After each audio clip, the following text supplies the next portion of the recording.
Oh,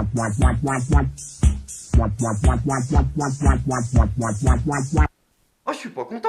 Il y a les Français qui en ont plein le cul. Ouais, ils en ont plein le cul. Alors du coup, ils manifestent. Des grands mouvements de manifestation spontanée en France. Les manifs anti-corruption, qui ont éclaté dans 40 villes en même temps. C'est parti d'un simple appel sur les réseaux sociaux de la part de Vincent Galtier, un photographe qui se dit non encarté. Résultat, ils sont plus de 1500 ici sur la place de la République pour ce rassemblement anti-corruption. Oh, c'est un truc de dingue. Et le tout sans autorisation pour la plupart. Ah, les mecs n'avaient pas les autorisations d'aller manifester, mais ils y sont quand même allés pour aller foutre le bordel et protester. Hein, ah, vous nous prenez pour nuit debout? Rien à foutre, même si on n'a pas les autorisations, on y va nous. Et vous nous ferez pas partir à 1h du mat, ça je peux vous le dire. Ah non, mais c'est complètement dingue. Ah, ils ont foutu un bordel, ils ont fait quoi alors du coup? Des casseroles, place de la République, pour dénoncer celle des politiques. Ils ont tapé sur des casseroles. C'est ça qui... Ils ont tapé sur des... Ah, pour lutter contre les casseroles. Même la blague est pourrie. Donc c'est... Oh la vache. Je me sens concernée en fait et que c'est la première fois que j'ai l'impression que on est en train de réagir en fait en France. Sérieux? C'est le truc là, c'est le plus excitant que t'aies fait de ta vie. Là, t'as l'impression que les Français se révoltent. Là, pour toi, là, ting ting, c'est chaud déjà. Donc, elle est pas prise la Bastille. Vous voyez, elle fait un joli petit son. Hein, donc, je sais pas si elle va aller jusqu'aux oreilles de Matignon ou de l'Élysée. Non, ils ne t'entendent pas, connard. C'est ni François Hollande ni Bernard Cazeneuve. Ils en ont rien à foutre de tes casseroles. Hein? Là, il y a du double vitrage à l'Élysée. Ils n'entendent pas, donc c'est pas la peine de continuer. Non, sans déconner, les Charlie, comment par rapport... je sais que c'est très divertissant hein, de manifester comme ça. Ah oui, non, mais c'est bien. Puis ça occupe du temps, parce que entre les manifs anti-Trump, les manifs anti-guerre, les manifs anti-chômage, les manifs contre le mal, la semaine prochaine aussi, il y a manif contre Lucifer, faut y aller. Je sais que ça occupe du temps dans le planning, ça donne l'impression d'avoir une vie. Mais sans déconner, si vous voulez vraiment que les choses changent, on pose les casseroles, on trouve 2 minutes de son planning de branle-couille, je vous propose une méthode alternative, une méthode qui marche depuis des millénaires, la fameuse méthode Marion Séclin.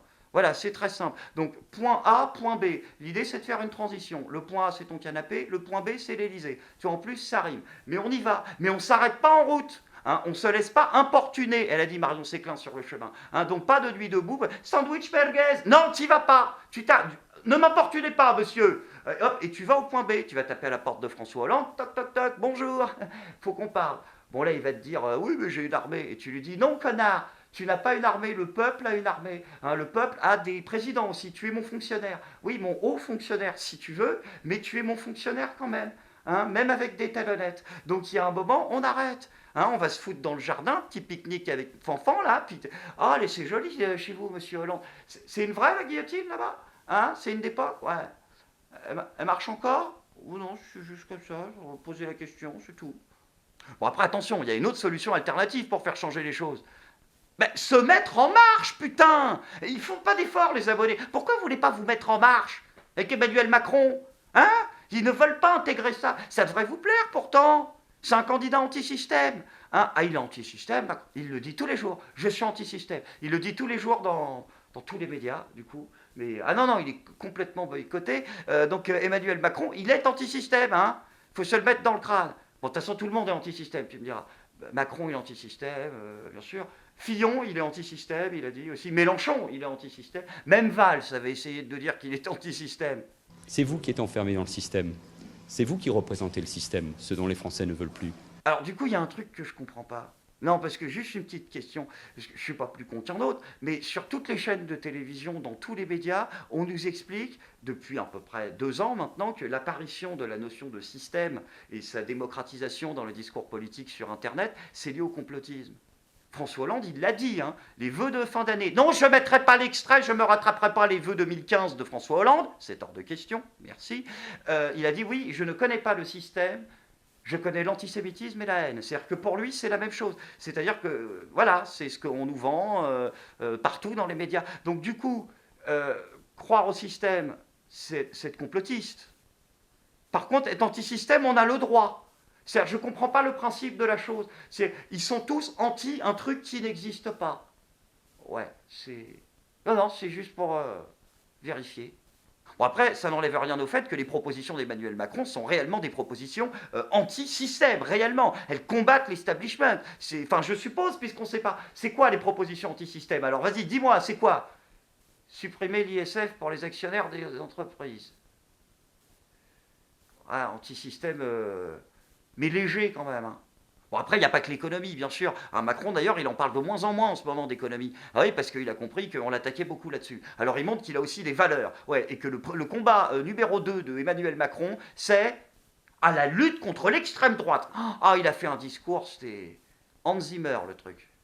Certains prétendent aujourd'hui parler au nom du peuple. Mais ce ne sont que des ventriloques. Bravo! Bravo! Bravo! Quoi, hein? Ah non, je fais partie des mecs que Macron recrute pour applaudir. Je vous ai pas prévenu, il y a un placement produit Emmanuel Macron dans cet épisode. Hein, faut que je paye mon loyer, hein. Ils prêtent aux Français des valeurs qui ne sont pas les leurs. Ouais. Mais non, mais je déconne, putain, mais qu'est-ce que tu racontes? Du con? Ils prêtent aux Français des valeurs qui ne sont pas les leurs. Si tu veux, mais tu les connais même pas. Tu sais même pas ce que c'est que la France. Pourquoi tu vas sur ce terrain-là, putain? Attaque le Front National sur des domaines où tu as un peu d'expertise, comme l'économie, ou j'en sais rien. Mais tu vas l'attaquer sur le truc sur lequel il est le plus calé. Les valeurs, la tradition, la culture et l'histoire de France, t'es complètement con, tu le fais exprès. Tu connais rien à la culture française. Pour toi, il n'y en a même pas de culture française. La culture française, il y a eu beaucoup de débats sur le sujet de la culture française. Je profite pour faire une petite parenthèse. Je voyais les tracts que certains camarades distribuaient à l'entrée du building, très gentiment pour vous expliquer toutes les raisons pour lesquelles j'étais un odieux personnage. Ils disaient « Emmanuel Macron ne croit pas à la culture française ». Bon, c'est défendu généralement par des gens qui ont oublié de lire, pensent que la culture française relève, je cite le programme d'un de mes opposants, de l'art français. Bon. J'ai dit, il n'y a pas une culture française. Mais c'est la vérité. Ou alors que ceux qui disent cela aillent me dire si Picasso, Chagall et quelques autres sont dans la culture française, dans leur définition. Parce que moi, l'art français, je ne l'ai jamais vu. Putain, mais c'est pas possible d'être aussi con. Attends, tu te rends compte de ce que tu dis, Macaron, là? T'es en train de nous dire, Picasso, Chagall. Mais parce qu'ils n'étaient pas français et nés en France, ils n'ont pas pratiqué l'art français. Mais l'art français n'a rien à voir avec les origines ethniques de celui qui les pratique. C'est un art qui a été pensé et qui est le produit de la culture française. Et cet art-là est pratiqué et a été pratiqué par des Français, mais aussi par des Russes, par des Italiens, par des Polonais, par des Japonais, par ce que tu veux. Donc en fait, ce que tu es en train de nous expliquer, c'est que pour qu'il y ait un art français, il faut que ceux qui le pratiquent soient nés en France. Parce que Picasso, il a vécu toute sa vie en France, mais non, en effet, il n'est pas né en France. Donc art français égale né en France. Ah, il y a une petite odeur de Troisième Reich, j'ai l'impression. Hein, c'est ça, hein. Ah ouais, mais pour critiquer le FN, ça fait plus crédible. Ils trahissent la liberté en rétrécissant notre horizon. Rétrécissant, putain, mais c'est quoi? Oh, on voit plus. Un argument politique sérieux à un moment, quelque chose qui soit pas de la novlangue, c'est possible? Hein, puis entre rétrécir l'horizon des gens et leur agrandir le trou du cul, comme tu l'as fait pendant 5 ans, je vois pas où est la différence.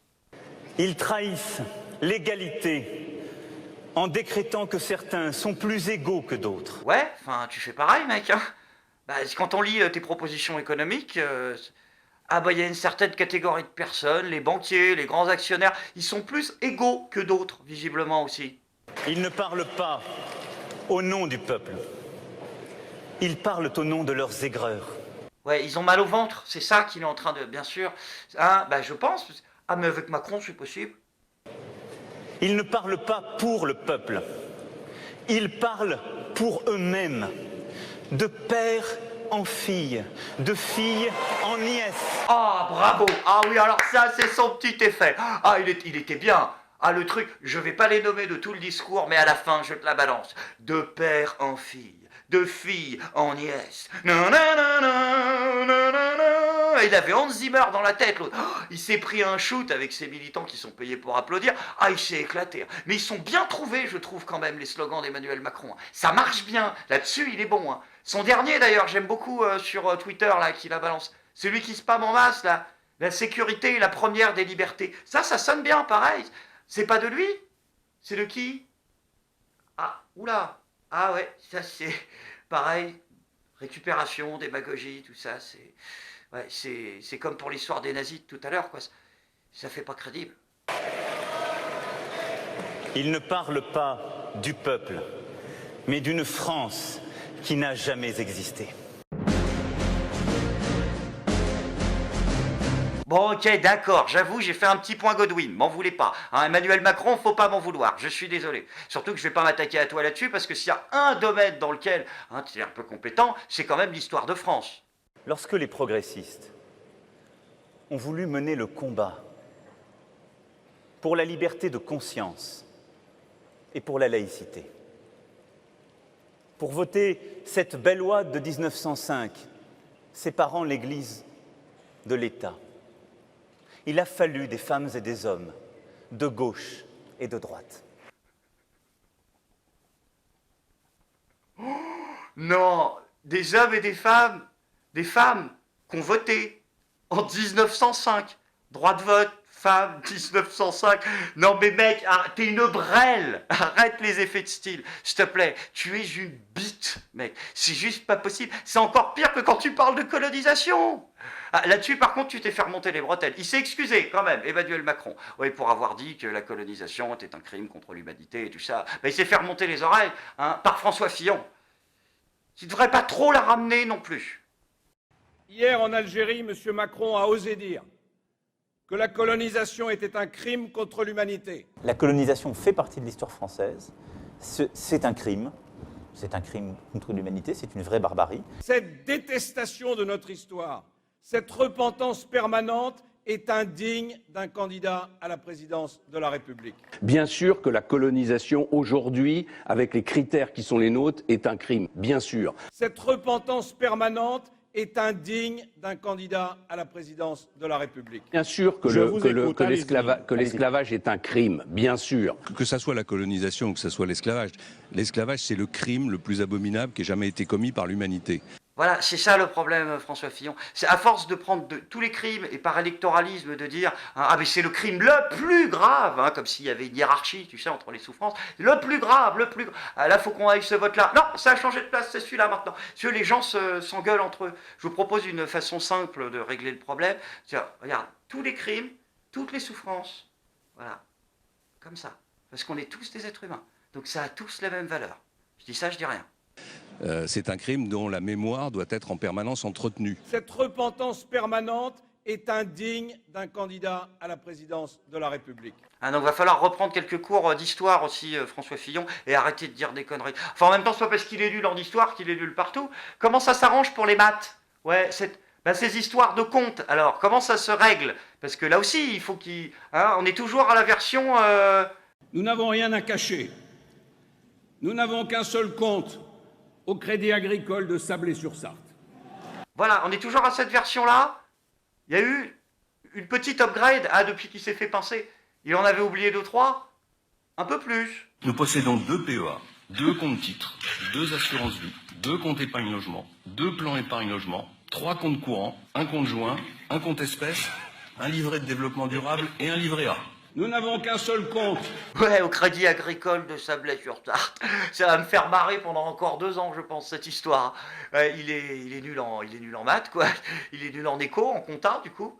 Puis l'autre, il est nul en histoire, en géo. Ils sont tous nuls, quoi. Tous à chier. Alors voilà. Mais bon, allez, faut aller voter. Je suis pas content.